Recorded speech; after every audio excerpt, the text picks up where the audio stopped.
میرے بھائیوں اور بزرگوں، غزہ میں 22,000 شہادتیں ہو چکی ہیں،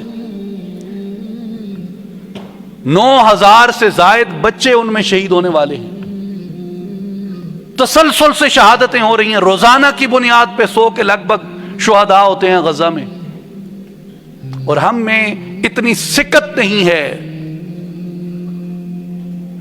کہ ہم اپنے ان بھائیوں تک پراپر ایڈ پہنچا سکیں، اور مدد تو دور کی بات ہے۔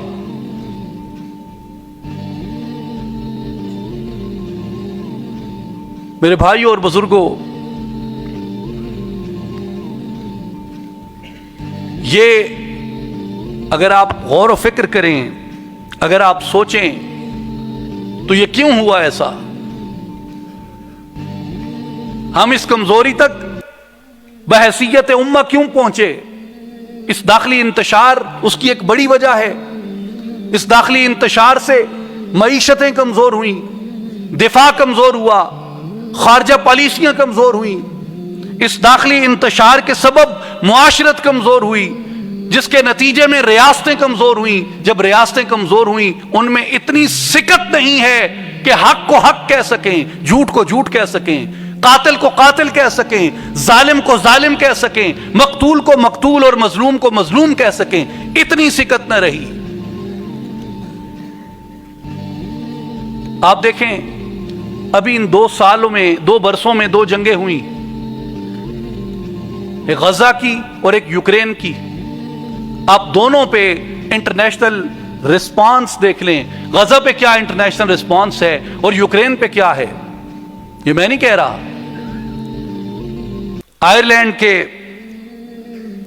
پرائم منسٹر لیو ورادکر نے، جارڈن کے فارن منسٹر ایمن صفادی نے، ملائیشیا کے ڈپٹی پرائم منسٹر احمد زاہد حمیدی نے، اور دنیا نے اس پہ بات کی ہے کہ ذرا کمپیئر کریں جو ہپوکریسی ہے so called globalised civilised world کی، غزہ میں اور یوکرین میں وہ آپ کو نظر آتی ہے۔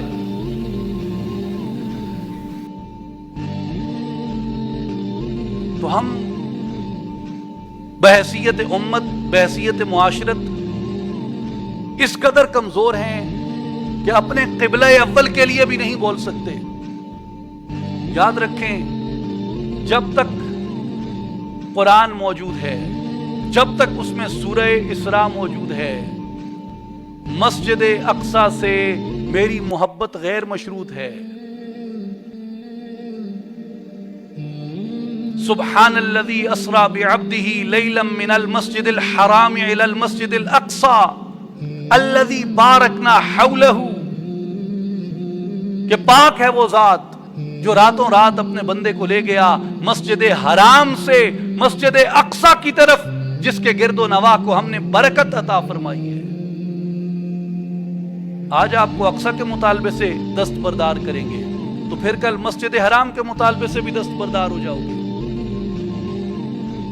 تو کل پھر مسجد نبوی کے ملکیت سے بھی دستبردار ہو جاؤ گے۔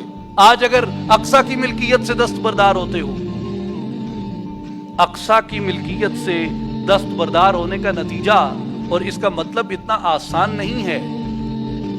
اقصی کی ملکیت سے، اقصی کے دعوے سے دستبردار ہونے کا مطلب ہے کہ تیار ہو جاؤ، تمہیں مسجد نبوی کی دعوے داری سے بھی دستبردار کیا جائے گا۔ تیار ہو جاؤ، پھر تمہیں مسجد حرام کی دستبرداری سے بھی، اس مسجد حرام کی دعوے داری سے بھی دستبردار کیا جائے گا۔ یہ میرا اثاثہ ہے، میرے مذہب کا، میری قوم کا، میری کتاب نے مجھے یہ محبت سکھائی ہے، میں کیسے اس سے دستبردار ہو سکتا ہوں؟